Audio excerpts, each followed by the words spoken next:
Halo saudaraku yang terkasih, kita berjumpa lagi dalam Sapaan Gembala GKI. Bersama saya Pendeta Yoel Ang, saya melayani di GKI Denpasar, Bali. Sebelumnya mari kita berdoa terlebih dahulu. Tuhan, sebentar kami akan merenungkan firman-Mu, dan biarlah Roh Kudus Engkau yang kuasai hati dan pikiran kami, memampukan kami untuk memahami apa yang Tuhan kehendaki. Di dalam nama Tuhan Yesus Kristus kami berdoa dan memohon. Haleluya, amin.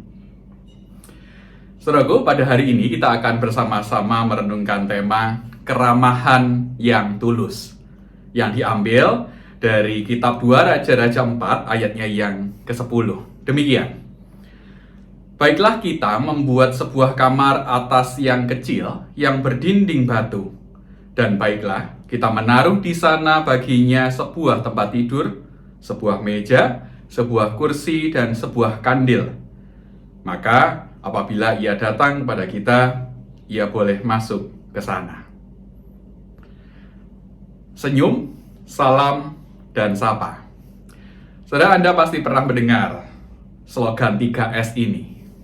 Ya, slogan 3S ini biasanya memang ada dan kita jumpai di stasiun pengisian bahan bakar atau pom bensin.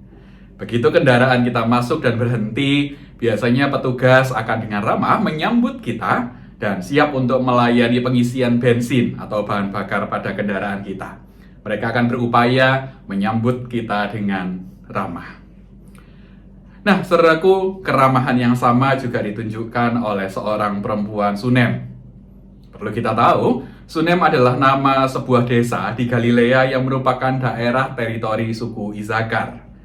Dan saudaraku, dalam bacaan kita hari ini tercatat bahwa perempuan Sunem ini mengundang Nabi Elisa untuk makan di rumahnya.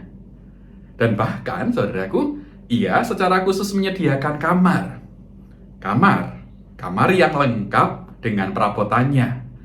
Antara lain dia dikatakan menyediakan meja juga, lalu di situ ada kursi, ada tempat tidur dan kandil.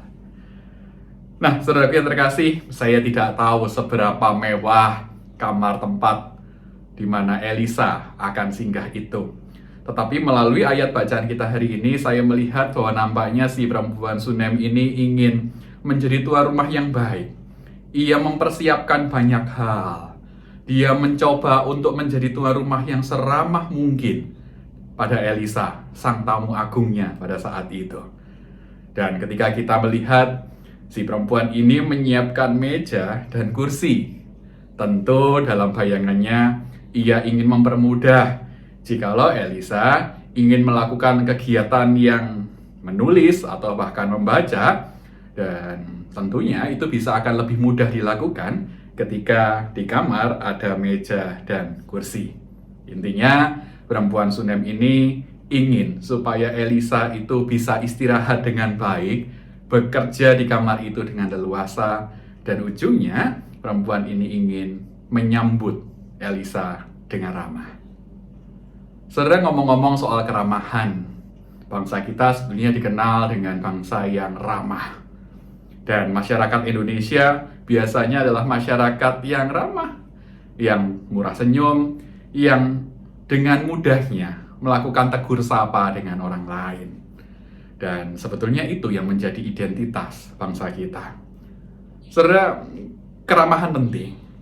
Keramahan membuat kita bisa mengubah keadaan yang tidak baik. Keramahan bisa memecah suasana yang kering. Keramahan juga bisa menjadi penghibur bagi hati yang kesepian dan bahkan sendiri. Dan tentunya ketika kita berlaku ramah kepada orang lain, itu tentu bukan bertujuan untuk memperoleh keuntungan tertentu.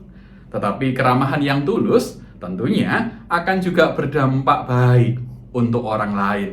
Orang akan lebih bisa merasa diterima, orang akan lebih merasa disambut, dan tentunya ketika seseorang merasa diterima dan disambut, tentu akan ada relasi persaudaraan yang lebih kental lagi yang terjadi antara kita dengan mereka. Oleh karena itu, saudara, mari kita dapat terus mengupayakan untuk hidup sebagai pribadi yang ramah. Tentu keramahan yang tulus. agar dunia ini juga dapat diwarnai oleh keramahan-keramahan ilahi melalui kita tentu saja. Tuhan memberkati kita sekalian. Amin. Mari kita berdoa. Tuhan, kiranya Engkau memampukan kami menjadi pribadi-pribadi yang ramah, menjadi orang-orang yang tahu betul bagaimana kami harus menjangkau orang lain. Dan biarlah melalui keramahan kami, melalui perhatian dan kepedulian kami, orang lain juga boleh merasakan kasih Tuhan melalui kami. Itulah doa dan permohonan kami. Di dalam nama Tuhan Yesus Kristus, kami berdoa dan memohon. Haleluya. Amin.